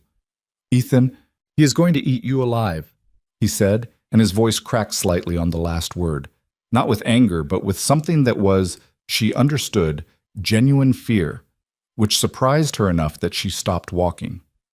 "I know you think I was the problem. I know everything I did. I know the list. I know what the speech was about. But what you're doing right now," he gestured behind her toward Delsano's, "he is not a better option. He is a man who will use everything you are and give you nothing that's actually safe in return." She looked at him. For the first time in weeks, she looked at him without the accumulated weight of the 6 years pressing the look into something complicated. She looked at him as a person, standing on a sidewalk, genuinely frightened on her behalf, saying the true thing badly, in the way people say true things when they're frightened and haven't practiced saying them without an agenda underneath. "I know," she said quietly. He blinked. "I know who he is," she said. "I found out some of it last night and the rest of it an hour ago. I have an attorney. I have documentation. I am not walking into anything blind." She paused. "That's different from how I walked into things before. You should know that." He stared at her. "You have an attorney," he said. "Yes. Since when do you—" He stopped. Something in his face shifted. She watched him arrive slowly, at the recognition that the person standing in front of him was not the person he had spent 6 years managing, was not the version of Ariana Vaughn who needed someone to tell her her strategy was fine and to just go with it, and that this new version had been building itself while he was watching and he had not seen it coming. "I'm going to be okay," she said. "Whatever happens with any of this, I'm going to be okay." He opened his mouth. He closed it. She left him there and kept walking and did not look back. Shields called at 4:58. "The officer listing has been removed," he said. "I have the amended filing confirmation." Thank you, she said. We're not done, he said. There's still the question of why it was filed in the first place and what the intended function was. I'd like to continue the documentation process. Yes, she said. Schedule something for next week. She ended the call. She was standing outside her building. The new building, the 19th floor, the corner windows. She stood on the sidewalk and looked up at it and breathed the city air, damp and diesel and October cold. And she felt the accumulated weight of the day in her shoulders and her lower back and the base of her skull, where tension collected when she was running on no sleep and maximum output. Then her phone buzzed again. Not Luca, not Shields, not Ethan. A number she recognized from the Gala. The woman from the Social Enterprise Accelerator, the one she had talked with for 40 minutes about impact measurement frameworks, the one who had asked her 3 follow-up questions and then asked for her number. The message read, I heard there might be some professional restructuring in your situation. If that's true and you're looking for a landing spot that's entirely clean and entirely yours, I'd like to have a serious conversation. My name is Caroline Reyes. I think you already know mine. Call me when you're ready. She read it twice. She looked up at the building. She thought about clean, the word itself, what it meant, what it cost, how rarely it existed in the spaces where real power operated, how much she had wanted it, and how much she had been willing to compromise it without knowing that's what she was doing. She thought about Luca Moretti sitting across a small table saying, I should have, undefended, without a better argument. She thought about Ethan on the sidewalk with his voice cracking on the word alive. She thought about her name on a document she had never signed and the 17 pages in her portfolio and the specific quality of a woman who had been measured and found useful and used and who had, this time, caught it before it finished. She typed back to Caroline Reyes. Tomorrow morning, you name the place. She went inside. She rode the elevator to the 19th floor and unlocked her apartment and walked to the corner windows and stood in front of them with the city laid out below her in all its indifferent, electric complexity. She was not done, not with Luca, because what he had told her at Delsano's was incomplete. She knew it was incomplete. There was a piece of the structure she hadn't traced yet, a piece that connected the Vantara filing to something she had seen at the edge of the registry search that she had moved past too quickly. A name in the agent address cluster that she had not looked up, a name that nagged at her now, the way a word you can't quite remember nags. A name that... Her phone rang. Shields. She answered. There's something else, he said, and his voice had the quality of a man delivering a secondary wound after the primary one, the careful, deliberate quality of someone who has decided that knowing is better than not knowing, even when knowing is. There's something else, Shields said, and the careful quality of his voice told her before the words did that the secondary wound was not small. The name on the registered agent address, the one shared across the cluster of entities connected to the Vantara filing. I had my associate run it fully. She moved to the window. The city below her, the harbor lights beginning to surface as the afternoon darkened. Tell me, she said. The registered agent is a firm called Pelham Administrative Services. Pelham has been the filing agent on 41 entities over the past 4 years. Of those 41, 11 have been named in either civil inquiries or preliminary federal reviews, none of which resulted in charges, all of which closed quietly. He paused. Pelham's principal is a man named David Corso. Corso's professional history runs through 3 previous administrative firms, the last of which was dissolved in connection with a financial fraud investigation in another state 8 years ago. No conviction. The firm dissolved, Corso moved, Pelham opened. She said nothing. The relevant piece, Shields continued, is that Corso also appears as administrative contact on a separate entity, not connected to Moretti's structure, connected to a man named Ethan Mercer. The window was cold against her palm. She hadn't realized she had pressed her hand to the glass. What entity? She said. The name Shields gave her was one she had never heard. She wrote it on the back of an envelope from a box she still hadn't unpacked, pressing the pen hard enough to score the paper. How long? She said. The entity was formed 14 months ago, Shields said. It has one listed purpose in the filing, acquisition consulting services. The only named client on record is a subsidiary of Moretti's hospitality group. She stood very still. Ethan has been working with Moretti, she said. It was not a question. For at least 14 months, Shields said. Based on the entity formation date, she closed her eyes. 14 months. The same window as Moretti's identification of her. The same window as the construction of the approach, the mapping of her professional profile, the decision to use her name. The gala had not been coincidence. She had known that. What she had not known, what landed now with the particular force of a thing that reorders everything it touches, was that Ethan had been part of the architecture, not a bystander, not a victim of the same situation she was in, a component. She thought about 6 years, about the microphone, about the speech that had gone out across the city in a 47-second clip, about the way the clip had circulated, had reached the right people, had produced the specific professional visibility that made her valuable to Luca Moretti's public-facing structure. She thought about whether a man who wanted her professionally positioned and publicly credible would have found it useful to have her current relationship collapse spectacularly in a room full of the city's most connected people. She thought about Ethan reaching for that microphone. She breathed. "Shields," she said.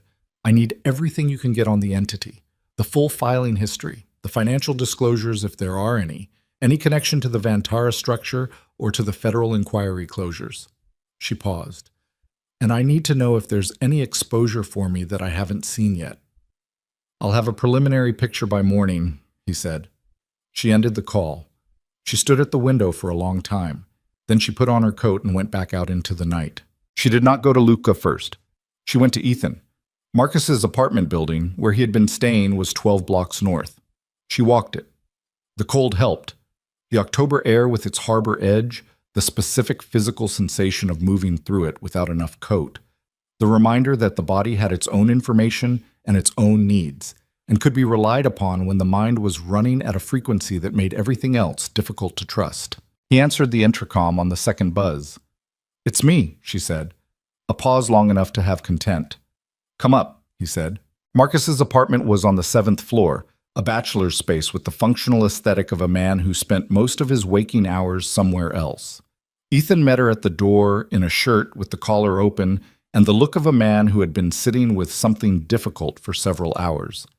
He looked at her face, and whatever he saw there moved through his expression like weather. "You know," he said. "Yes," she said. She stepped inside. She didn't sit. She stood in the center of the room and looked at him and let the silence do its work. Because she had learned, slowly, expensively, over years, that silence required people to fill it, and what they chose to fill it with was always more honest than anything produced under direct questioning. Ethan filled it. It didn't start as something that involved you," he said. "Moretti's people approached me 14 months ago about a consulting arrangement. Access consulting, basically. They needed someone with connections inside the regional development space to help them understand the legitimate business landscape." He looked at his hands. "I needed the money. The firm was in a bad year and I had exposure I hadn't told you about, and the offer was clean on its face. Introductions, background, nothing that crossed a line I could see." She watched him. "When did it become about me?" she said. He didn't answer immediately. 6 months in," he said. "They started asking about you specifically, your work, your profile, whether you'd be open to new opportunities." He looked up. "I told them you were happy where you were. I told them that twice." "And the third time?" His jaw shifted. "They suggested that your professional situation might be movable if circumstances changed." The room was very quiet. "The microphone," she said. He looked at her and she could see it in his face. Not denial, not the constructed self-justification she had braced for, but the worst thing, the thing that was harder to manage, which was the face of a man who has arrived at a full understanding of what he did and found no version of the accounting that resolves in his favor. "I was drunk," he said. "I want to be clear that I was drunk, and that what I said was genuinely—" "Ethan, I know," he said. "I know." He pressed his hands flat against the back of the couch. "They suggested it. They said, someone said that a public professional moment, something that got you out of the firm structure and into the open market, would create an opportunity. I said I wouldn't do anything deliberately." He stopped. "And then I drank too much and picked up a microphone, and I want to believe that was entirely my own damage and not—" "Stop," she said. He stopped. I need to ask you something, she said, and I need you to answer it without performing anything for me. No management, no positioning, just the answer. He looked at her. Did you know about the Vantara filing? My name on the subsidiary? No, he said, and the speed and the quality of it, the specific unguarded quality of genuine shock, told her that was true. No, what filing? What? Someone put my name as an officer of record on a subsidiary entity connected to Moretti's structure, she said. Filed it without my knowledge or consent 6 weeks ago. The color left his face. I didn't. He pushed off the couch and took 2 steps and stopped. I didn't know about that. I swear to you. Whatever the arrangement was, that was never... He ran a hand through his hair, and the gesture was one she recognized, the real one, the one he made when he was genuinely overwhelmed and not performing it. You're going to do nothing, she said. You're going to talk to a lawyer in the morning, not Shields, your own lawyer, independent, before you say another word to anyone connected to this. Do you understand? He stared at her. You're telling me to lawyer up? Yes. You're protecting... He stopped. I'm not protecting you, she said. I'm telling you the practical next step because you're clearly in a situation you don't fully understand, and doing nothing makes it worse. That's not protection. That's information. He looked at her for a long moment. Something in his face was very still. You're different, he said. And he said it simply. Not as an accusation, not as a compliment, just as an observation. The kind that comes out when a person drops the management entirely and just says the thing they see. Yes, she said. She left. She walked 8 blocks before she called Luca. He answered before the second ring. I know about Corso, she said. I know about the Pelham connection, and I know about Ethan's consulting arrangement. Silence. Tell me now, she said, whether you knew Ethan and I were together when you built the approach. Not generally, specifically. Did you know? A pause, the kind that confirmed before the word arrived. Yes, he said. She nodded to herself, alone on the sidewalk, the city moving past her. She nodded because she had known since Shields' call, and the confirmation was not a new wound but the clean, professional closing of one. Come to my office, he said. Not the building you've been to. There's an address. No, she said. I'm not coming to any building you choose. We meet where I choose, or we don't meet. A pause, then, tell me where. She named a hotel bar 3 blocks from where she was standing, public, bright, staffed, with sight lines to every entrance. She was there in 4 minutes. He was there in 11, which meant he had been close, which she filed. He sat across from her at a high table near the windows, and he looked like a man who had decided to come to a conversation without armor, which was either genuine or a superior form of armor, and she had decided that the distinction no longer needed to be her problem. The full version, she said. Ethan, the approach, the Vantara filing. Who filed it and why? He put his hands on the table.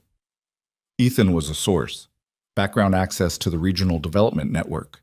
He did not know the full scope of what we were building, and he was not authorized to know. He met her eyes. When you became the specific target of the division structure, I instructed that no action be taken on your name without your direct consent and signature. The Vantara filing was done by a member of my administrative team who anticipated the engagement and moved ahead of authorization. Which member? A man named Corso working through Pelham. He's been terminated. She looked at him. Today. This afternoon, he said. She thought about the timing. The objection filed this morning, the listing removed by 5, Corso terminated by evening. The machine running cleanup on itself, responsive and fast. Ethan, she said. The microphone. Did you instruct him? No, he said. I suggested to someone in my organization that your professional profile would benefit from independence from your current firm. What that person communicated to Ethan and how, I did not control and did not know the specifics of until afterward. He paused.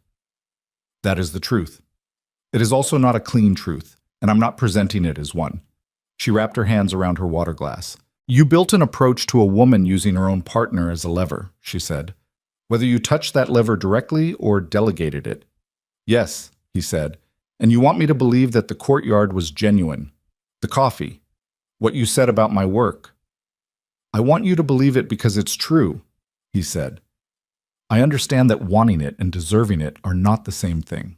She looked at him for a long time, at the dark eyes with their quality of attention, the jaw, the composure that was doing more work tonight than she had ever seen it do. She looked at the man who had said, "I know," across a coffee table and meant it, and who had also spent 18 months building infrastructure around her without her knowledge. And she held both those things in the same assessment and let them be what they were. "I'm not taking the division," she said. He nodded. A single clean motion, no supplementary argument. "I'm going to work with Caroline Reyes," she said. "Her accelerator, her structure, fully independent, clean in a way that I can verify and maintain." "Good," he said, and she heard in the words something that wasn't resignation, something more like respect, which cost him more in this context than agreement would have. "The documentation Shields has," she said. "The entity filing history, the Pelham connections, the 14 months of Ethan's arrangement. None of that is going to move quietly unless the people connected to it have a reason to let it move quietly." "I'll handle it," he said. "I need specifics. The Vantara entity will be fully dissolved. The administrative records with your name will be expunged from all internal filing systems. Shields can have independent confirmation of that within 48 hours. The Pelham connections will not surface publicly because it serves no one's interest for them to, including yours." He paused. "Ethan's arrangement will be concluded. He'll be paid out and released, and the entity will dissolve. He needs to walk away clean," she said.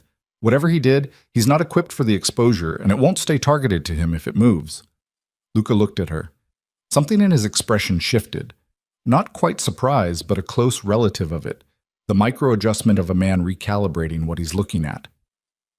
"You're protecting him," he said. "I'm being practical," she said. Same as before. He was quiet for a moment, then, "It'll be handled." She stood. He stayed seated again, the deliberate geometry of giving her the exit. "I have one more thing to say to you," she said. He looked up at her. "What you found when you studied me, the 43%, the strategy architecture, the gap between reality and perception, that was real. You were right about all of it." She met his eyes.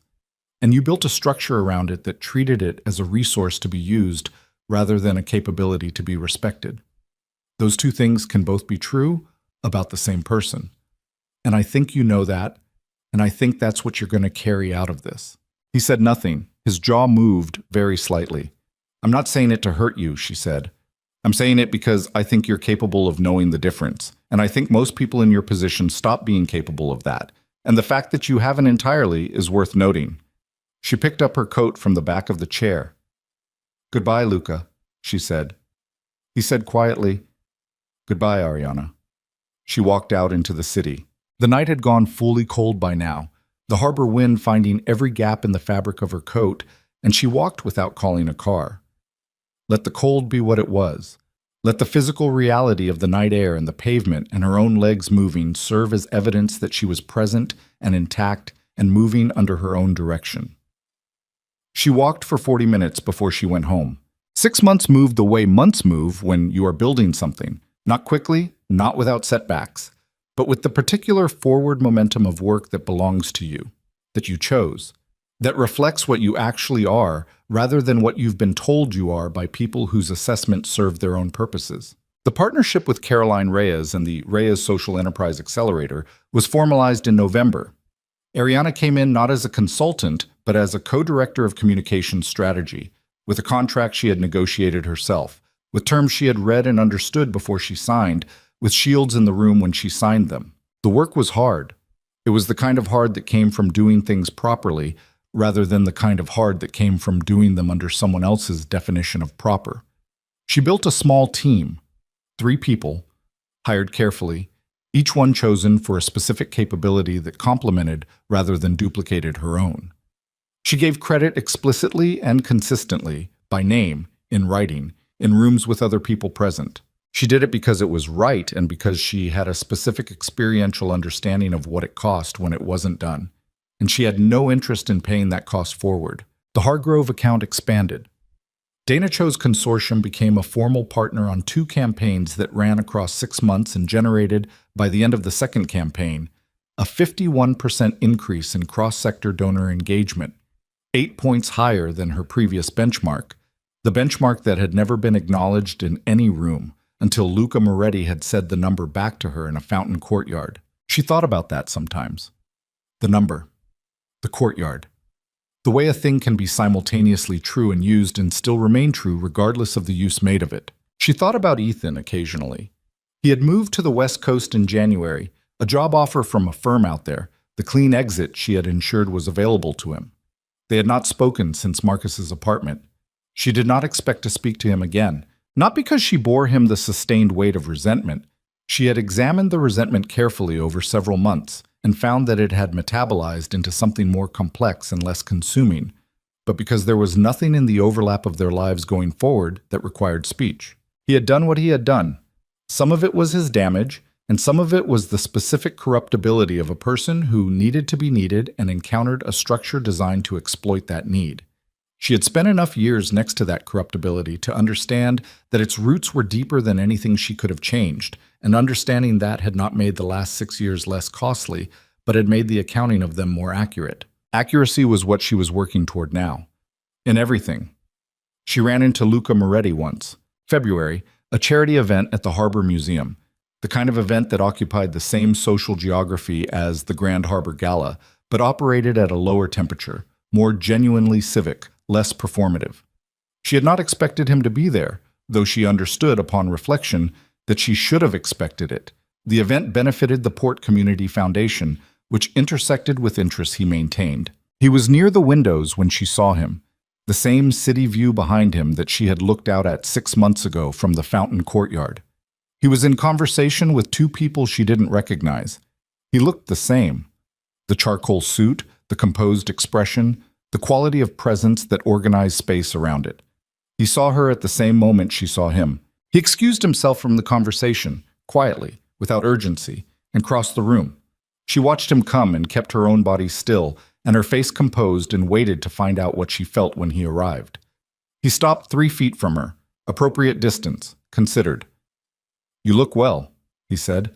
"I am well," she said. He held her eyes. His expression had something in it she hadn't seen before, or hadn't recognized before. Something less managed, less structural, the particular expression of a man who has processed something over months and arrived at a position he hadn't expected to occupy.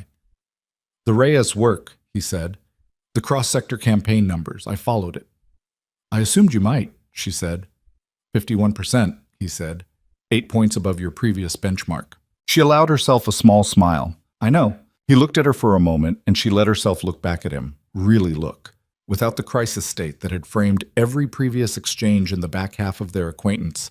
And what she saw was a complicated man who had done something genuinely wrong in a structure that had been built to serve his interests, and who had also, she believed, told her true things, and who was standing 3 feet away from her with the specific expression of a person who understands exactly what they lost and has accepted the understanding. "Is there anything you need from me?" he said. "In terms of resolution, documentation, anything still outstanding?" She considered it. "No," she said. "Shields confirmed everything. It's resolved." He nodded. "Good." A pause. Not uncomfortable. The kind of silence that had its own information that said, "We are people who understand each other in a specific and specific only way. And this is what the end of that looks like. And it looks like this." "Take care of yourself," she said. "You as well," he said. He returned to his conversation. She moved toward the far end of the room where Caroline Reyes was talking to the foundation director, and she felt the moment behind her recede into the general fabric of the evening, felt it take its place in the long sequence of moments that had begun in a ballroom with crystal chandeliers and a microphone, and a woman who had been emptied of enough of herself that someone saying, "I know," in a fountain courtyard could feel like an anchor. She reached Caroline's side. "There she is," Caroline said, and touched her arm lightly, the easy gesture of someone who had become, over 6 months of shared work and shared frustration and shared coffee at 7 in the morning over strategy drafts, a genuine colleague and the beginning of a genuine friend. "Sorry, I got held up," Ariana said. "The foundation director wants to talk about extending the community access series into next year," Caroline said. "I told him you'd have thoughts." "I have thoughts," Ariana said. She set her water glass on a nearby tray and turned to face the conversation with the full weight of her attention, her expertise, her specific and documented and now undeniable capability for exactly this kind of work. And she began to talk, and the room listened. Later, much later, after the event had wound down and the harbor had gone dark and quiet, and she was alone in a car moving through the lit streets, she looked out the window at the city and thought about what it felt like to be located inside her own life. Not the version of her life she had managed around someone else's comfort, not the version she had nearly been absorbed into through flattery, calibrated to her specific hungers. The actual version, the one she had moved toward in increments since the night she stood up in a ballroom and said the true thing out loud, through every difficult morning and expensive accounting and painstaking, unglamorous act of building something that bore her real name. She thought about all of it. The dress that cost 3 weeks of careful saving, the 47-second clip, the plain white card with no name on it, the 17 pages of longhand in a conference room, the new apartment and the reorganized bookshelf and the corner windows with the city in them. She thought about version 14 of the same deck, and about Ethan's voice cracking on the word alive, and about Luca Moretti saying I should have, simple and undefended, on a small table in a quiet restaurant. And she thought about what it cost to tell the truth about yourself to yourself, specifically without an audience, without a microphone, without the adrenaline of a public moment to carry you through it. Just you and the mirror and the accurate accounting of what you are and what you are not, and what you are willing to be from here. She was not finished becoming. She understood that. The 51% was real, and the team she had built was real, and the work ahead was both more complicated and more genuinely hers than anything she had produced in the 6 years before, and none of that meant she had arrived anywhere final. It meant she had arrived at the beginning of something that actually belonged to her. The car pulled up to her building. She got out. The city was cold and indifferent and alive in every direction, and she stood on the sidewalk for a moment before going inside, just stood in it, let it move around her. The late traffic and the lit windows and the particular human noise of a city that does not pause for any individual reckoning, however private, however hard-won. She had paid for what she knew with things she could not get back. She had built something with what she knew that she had not had before. The math of it was not clean. It was not the math she would have chosen, but it was accurate and accuracy. She had learned this at cost over time in the specific school that life runs for people who are willing to stay enrolled. Accuracy was the only foundation that held. She went inside. She took the elevator to the 19th floor. She unlocked her door. The corner windows held the city in both directions. The harbor dark beyond the lights, the bridges pulled taut between their points. The whole impossible, indifferent, electric thing spread out before her like something she had finally learned to read. She stood at the glass for a long time. Then she went to her desk and opened her laptop and got to work.